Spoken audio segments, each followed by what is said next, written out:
Hi, this is Mama Dr. Tochi with today's class on the proper use of sage. The proper use of sage. I know I've been promising to do this class for a while. Now I've finally gotten around to doing it. So stick around to learn how to properly use sage. I know that a lot of people are out there saying, I'm cleansing with sage. I cleanse myself, my altar, my this, my that with sage. But are you using it correctly? In this class, we'll learn just that. So get the drink, get the snack, get the notebook, get the pen, and we will learn something new if you don't already know it.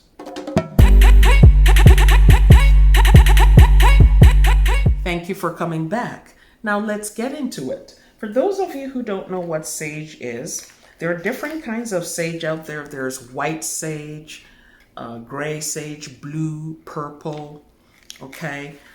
There's the common sage. There are different kinds of sage out there. And basically, these are herbs that are bound together, and they come from a sage tree. Sage is very common in the temperate regions, so you'll find them in North America. You will also find this plant in Europe, okay? And has been traditionally used over millennia. Ancient Romans and Greeks used it for treating illnesses, certain illnesses, especially to do with the digestive system, and also for infections. Indigenous cultures, like here in North America, you have the folks we call the Native Americans, the indigenous people who were here before colonization. They used it for smudging, okay? And I believe that this is where the confusion starts. In their sweat lodges, where they go to commune with spirit and commune with the community comes together to commune with their ancestors and their own spirits, to go on spirit journeys, okay? They would use sage, and the smoke of the sage would fill the tent that was used for the ceremony, okay? I think one of the misconceptions that came about from the use of sage in these ceremonies is that when asked what is sage, what is the function of sage, they would say, oh, it's cleansing. But I think what many of us misunderstand is what kind of cleansing. Then the folks of Europe and North America who used this for smudging were not going around their homes and spaces lighting this up and then using the smoke, or like what we see nowadays. There are fancy ways of doing cleansing or smudging, okay? Sometimes you'll see people selling a kit with an abalone shell, which is a type of big seashell, and they would have a feather. And once they light this and get it glowing, this end, when they light it and get it glowing, they would then place it in the shell and then use a feather and do this all around their home or their space or their altar. No. Smudging is the process of detaching unwanted things from yourself. That is what this is used for. Detaching unwanted things from yourself.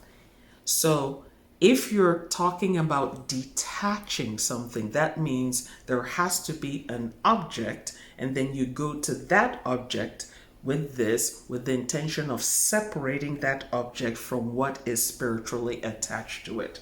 That is smudging. The proper use of sage, and I know this might be controversial, it may not be popular, and folks are going to argue, so argue away in the comments section. We'll have fun as we usually do. Waving this around and saying you're using it to cleanse your space and to remove all negative energy is not how it's used. It is used on the person to detach that which is not wanted, especially unwanted spiritual entities. Okay? And these entities are not necessarily spirit guides, they are entities. So when it is smoldering, the smoke is used with invocations, in conjunction with invocations, to detach unwanted entities, unwanted emotions from the person, from head to toe, front and back and sides and all over. This is why this will be done in an enclosed space where there will be complete coverage of the person with the smoke from the sage. That is how to properly use sage. So if you are feeling some kind of way, feeling emotional, having negative emotions, you can use sage. When you light it and it's glowing and it's smoking, you can then use that to smudge yourself. Think about smudging.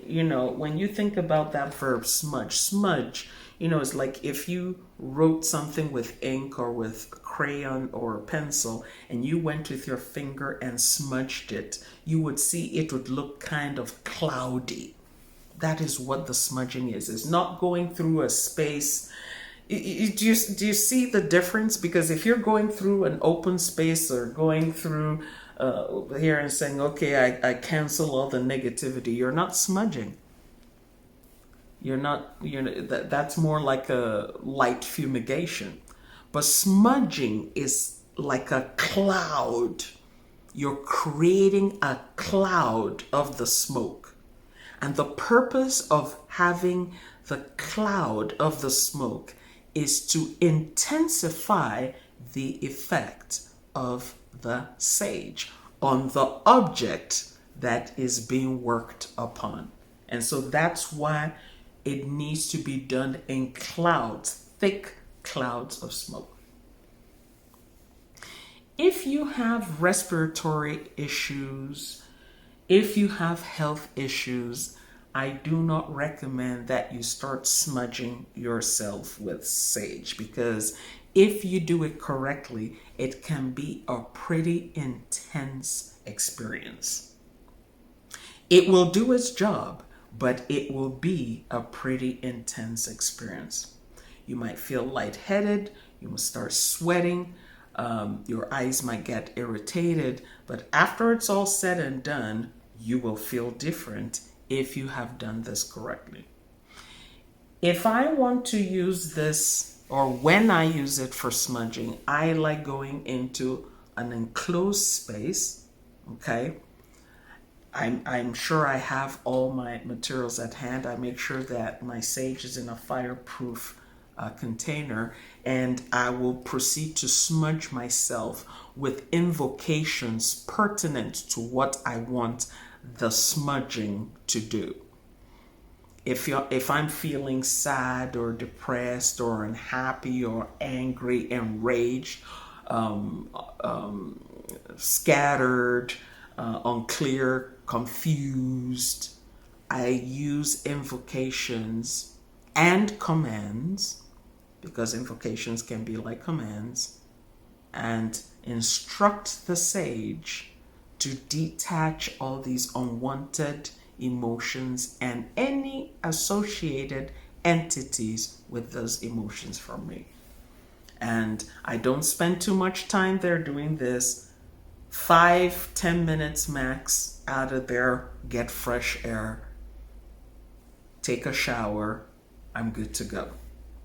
So I do encourage you to learn how to use sage correctly, because you can gain a lot of benefit from it. Don't let children do this by themselves. I don't recommend doing it, letting children do it for themselves. If a child has to be part of your smudging ceremony, an adult must be there. An adult must be supervising. And you don't stay there, oh, well, I want to stay here for 20, 30 minutes. That's too long.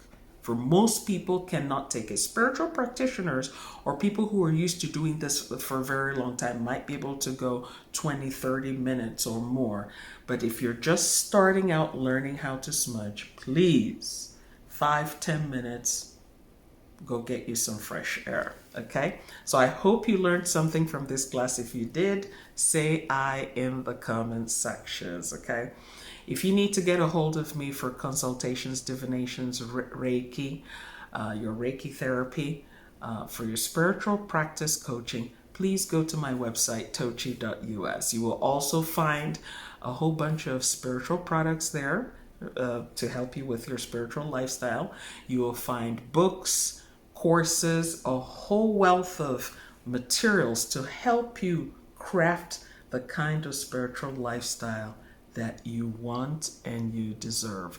Again, do not allow yourself to be taken in by scammers, people who write you in the comment section of YouTube, Facebook, Instagram, and start telling you all kinds of nonsense. We saw this about you. You need to do this right away. Call this number, whatnot. Don't fall for it. Times are what they are. Don't lose your money. We are thankful to our Creator, our guardian spirits, our ancestors, our spirit guides, and all those in the unseen realms who teach us how to properly smudge ourselves with sage and other herbs that were placed on this earth for our use. Ashe.